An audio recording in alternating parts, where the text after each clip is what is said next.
اگلی آیت ہے زُيِّنَ لِلنَّاسِ حُبُّ الشَّهَوَاتِ مِنَ النِّسَاءِ وَالْبَنِينَ وَالْقَنَاطِيرِ الْمُقَنطَرَةِ مِنَ الذَّهَبِ وَالْفِضَّةِ وَالْخَيْلِ الْمُسَوَّمَةِ وَالْأَنْعَامِ وَالْحَرْثِ ذَلِكَ مَتَاعُ الْحَيَاةِ الدُّنْيَا وَاللَّهُ عِندَهُ حُسْنُ الْمَآبِ قل أنبئكم بخير من ذلكم للذين اتقوا عند ربهم جنات تجري من تحتها الأنهار خالدين فيها وأزواج مطهرة ورضوان من الله والله بصير بالعباد الذين يقولون ربنا إننا آمنا فاغفر لنا ذنوبنا وقنا عذاب النار الصابرين والصادقين والقانتين والمنفقين والمستغفرين بالأسحار۔ یہ سورہ آل عمران کی 14 سے لے کر 17 آیتیں ہیں۔ ترجمہ ہے فریفتہ کیا ہے لوگوں کو مرغوب چیزوں کی محبت نے، فریفتہ کیا ہے لوگوں کو مرغوب چیزوں کی محبت نے، جیسے عورتیں اور بیٹے اور خزانے جمع کیے ہوئے سونے اور چاندی کے اور گھوڑے اور نشان لگائے ہوئے اور مویشی اور کھیتی۔ یہ فائدہ اٹھانا ہے دنیا کی زندگی میں اور اللہ ہی کے پاس ہے اچھا ٹھکانہ۔ کہہ دیجئے محمد صلی اللہ علیہ وسلم، کیا بتاؤں میں تم کو اس سے بہتر؟ پرہیزگاروں کے لیے اپنے رب کے یہاں باغ ہیں جن کے نیچے نہریں جاری ہیں، وہ ہمیشہ رہیں گے ان میں، اور عورتیں ہیں ستھری صاف ستھری، اور رضامندی ہے اللہ کی، اور اللہ کی نگاہ میں ہیں بندے، یعنی اللہ بندوں کو دیکھ رہا ہے۔ وہ جو کہتے ہیں اللہ کے نیک بندے کون ہیں؟ تقوی والے جن کو یہ انعام ملے گا، وہ کہتے ہیں اے رب ہمارے، بے شک ہم ایمان لائے تو بخش دے ہم کو ہمارے گناہ اور بچا ہم کو دوزخ کے عذاب سے، اور صبر کرنے والے ہیں اور سچے ہیں اور حکم بجا لانے والے ہیں اور خرچ کرنے والے ہیں اور گناہ بخشوانے والے ہیں۔ پچھلی رات میں تہجد کے وقت میں ان آیات میں اسلام اور ایمان کی مخالفت اور تمام بداعمالیوں کی اصل منشا کو بیان کیا گیا ہے کہ یہ لوگ جو جانتے بوجھتے مخالفت کرتے اسلام کی اور ایمان کی مخالفت کرتے ہیں، اس کی وجہ کیا ہے؟ حب دنیا، دنیا کی محبت ہے۔ یہ دنیا کی محبت کے واسطے ہی یہ سب کچھ کرتے ہیں۔ دنیا کی محبت فطری ہے، مگر اس میں غلو مہلک ہے، ہلاک کرنے والا ہے۔ دیکھیے اللہ تبارک و تعالی فرما رہے ہیں کہ فریفتہ کیا ہے لوگوں کو حب شہوات نے، مرغوب چیزوں کی محبت نے، جیسے عورتیں ہیں اور بچے ہیں اور سونے چاندی جمع کیے ہوئے سونے چاندی کے خزانے ہیں اور نشان لگائے ہوئے گھوڑے ہیں، کھیتی ہے، مویشی ہے۔ تو یہ محبت ان کے دلوں میں ڈالی گئی ہے، ان کو یہ چیزیں اچھی لگتی ہیں کہ عورت ہے، پھر عورت سے بچے ہیں، پھر ان کے واسطے سب چیزیں ہیں، کھیتی ہے، مویشی ہے، کمائیاں ہیں، وغیرہ وغیرہ۔ آیت کے مطلب کا خلاصہ یہ ہے کہ ان چیزوں کی محبت طبعی طور پر انسان کے دلوں میں ڈال دی ہے، جس میں ہزاروں حکمتیں ہیں۔ اللہ نے حکمتوں کے تحت یہ محبتیں انسانوں کے دلوں میں ڈالی ہیں۔ ایک حکمت سمجھ لو، اگر انسان طبعی طور پر ان چیزوں کی طرف مائل اور ان سے محبت کرنے والا نہ ہوتا، بیوی بال بچے، کھیتی باڑی، دنیا اور زمین، گھوڑے، تو دنیا کا سارا نظام درہم برہم ہو جاتا۔ آج یہ نظام ہے کہ ان چیزوں کی محبت ہے، اسی لیے تاجر روزانہ اپنی تجارت کا سامان لا کر بازار میں بیٹھتا ہے، دکان کھولتا ہے، گاہک پیسے لے کر اپنے مطلب کی چیز لانے کے لیے جاتا ہے، بیوی بال بچوں کو چھوڑ کر ان کے کمانے کے لیے لوگ نکلتے ہیں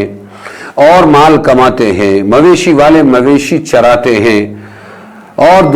دنیا کا یہ نظام اللہ تعالیٰ نے چلایا ہے کہ اللہ نے ان چیزوں کی محبتیں دلوں میں ڈالی ہے، تو سب کا کام بن رہا ہے۔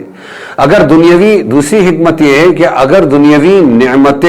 نعمتوں سے رغبت و محبت اللہ اس کے دل میں نہ ڈالتا تو یہ اخروی نعمتوں کو سمجھتا نہیں اور اس کی لالچ میں پرہیزگاری اختیار نہ کرتا اور آخرت کے لیے کوئی کمائی ہی نہ کرتا۔ اس لیے یہ محبت ڈالی گئی ہے۔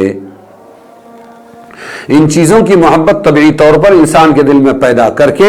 اللہ تعالی نے انسان کا امتحان لیا ہے کہ کون ان چیزوں کی محبت میں، دنیا کی ان چیزوں کی محبت میں لگ کر آخرت کو بھلاتا ہے، اور کون ان چیزوں کو ضرورت کی جگہ پر رکھ کر آخرت کو ترجیح دیتا ہے اور اللہ کو یاد رکھتا ہے۔ خدا کو بھولا ہے انسان فکر روزی میں، خیال رزق ہے رزاق کا خیال نہیں۔ اللہ تعالیٰ نے جان بوجھ کر یہ محبت پیدا کی ہے، انا جعلنا ما علی الارض زینۃ لہا لنبلوہم ایہم احسن عملا، ہم نے بنایا جو زمین پر ہے زمین کی زینت، تاکہ ہم لوگوں کی آزمائش کریں، امتحان لیں ان میں سے کون اچھا عمل کرتا ہے۔ لیکن ان کو ان کی حد تک رکھنا چاہیے، ان چیزوں کی محبت کو اپنے دل میں نہیں اترنے دینا چاہیے۔ آب اندر زیر کشتی ہستی است، آب در کشتی ہلاک کشتی است۔ مولانا رومی رحمت اللہ علیہ نے مثال دے کر بتایا، پانی بہت ضروری ہے کشتی کے چلنے کے لیے، لیکن اس وقت تک زندگی ہے کشتی والوں کی اور کشتی کی جب تک پانی باہر رہے، لیکن کوئی اگر پانی کو اندر لے لے تو وہی جو زندگی تھا اب وہ پانی موت بن کر ڈبا دے گا، غرق کر دے گا، ہلاک کر دے گا۔ ایسے ہی بیوی بال بچے اور یہ دنیا کی چیزیں،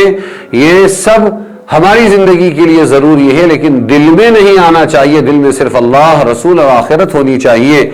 اگر دل میں یہ آ گئے، قل ان کان آباؤکم وابناؤکم واخوانکم وازواجکم وعشیرتکم واموال اقترفتموها وتجارۃ تخشون کسادها ومساکن ترضونها احب الیکم من اللہ ورسولہ وجہاد فی سبیلہ فتربصوا حتی یأتی اللہ بامرہ واللہ لا یہدی القوم الفاسقین۔ باپ دادا کی، گھروں کی، اور اسی طرح کمائیوں کی، بیوی بال بچوں کی، ان دنیا کی چیزوں کی محبت اگر دل میں آ جائے، اللہ سے بڑھ جائے، رسول سے بڑھ جائے، اللہ کے راستے میں جہاد سے بڑھ جائے، تو انتظار کرو، اللہ تعالیٰ عذاب کا فیصلہ، ہلاکت کا فیصلہ لائیں گے۔ تو یہ سب پانی کی طرح ہیں، ان کو باہر ہی رکھنا چاہیے، ان کے لیے کمانا چاہیے، لیکن دل میں ان کو نہیں آنے دینا چاہیے۔ یہ دنیا کے چند روزہ زندگی کا فائدہ اٹھانا ہے۔ پھر اللہ تبارک و تعالیٰ نے بتایا کہ اس سے اچھا میں تم کو آخرت میں اس سے اچھی نعمتیں دوں گا تم کو۔ اونبئکم، کیا میں بتاؤں تم کو اس سے بہتر پرہیزگاروں کے لیے؟ ان کے رب کے پاس باغات ہیں، نیچے نہریں بہتی ہیں، اس میں ہمیشہ رہیں گے، بیویاں ہیں، صاف ستھری بیویاں ہیں، اور اللہ کی طرف سے رضامندی ہے۔ جی، تو وہاں اللہ تعالیٰ دیں گے، وہاں پر جب دیں گے اللہ تعالیٰ تو اس کے اندر گھوڑوں کا، مویشیوں کا اور بچوں کا تذکرہ نہیں کیا، بیویوں کا تذکرہ کیا، وہاں بیویاں دے دیں گے اور باغات دیں گے، یہ تو کہا۔ اب جو اوپر کہا تھا کہ دنیا میں ان کی محبت دل میں ڈالی گئی ہے، تو اس میں سونا چاندی اور اسی طریقے پر یہ تمہارے کھیتی، مویشی اور گھوڑے، یہ نہیں بتلائے، تو یہ ہوں گے یا نہیں ہوں گے؟ تو جواب یہ ہے کہ وہاں اولاد بھی ہوگی، کیونکہ جنت ہے ہی اس جگہ کا نام، ما تشتہیہ الانفس وتلذ الاعین، جو دل میں آئے گا وہ ملے گا، اور جو آنکھوں کو بھائے گا وہ ملے گا۔ اولاد چاہیے، اللہ تعالیٰ فوراً اس کو اولاد دے دیں گے، بغیر 9 مہینہ انتظار کے اللہ تعالیٰ جھٹ پٹ اس کے لیے اولاد بنا کر پیدا کر دیں گے، یہ بھی خواہش پوری ہوگی۔ گھوڑے چاہیے تو اچھے عالی شان گھوڑوں پر وہ سواری کر کے ایک دوسرے رشتہ داروں سے ملنے کے لیے نکلیں گے، یہ بھی حدیث میں ہے۔ اور سونا چاندی تو جنت ہے ہی سونے کی اور چاندی کی، ایک اینٹ سونے کی، ایک اینٹ چاندی کی، چاشت پڑھنے والوں کے لیے ایک موتی کا محل اور اسی طرح سونے کا محل، تو وہ تو ہے ہی پوری سونے کی، جس کا گارا مشک زعفران کا اور مٹی سونے کی۔ اسی طریقے پر باقی چیزیں، تمام نعمتیں اللہ تعالیٰ دے گا۔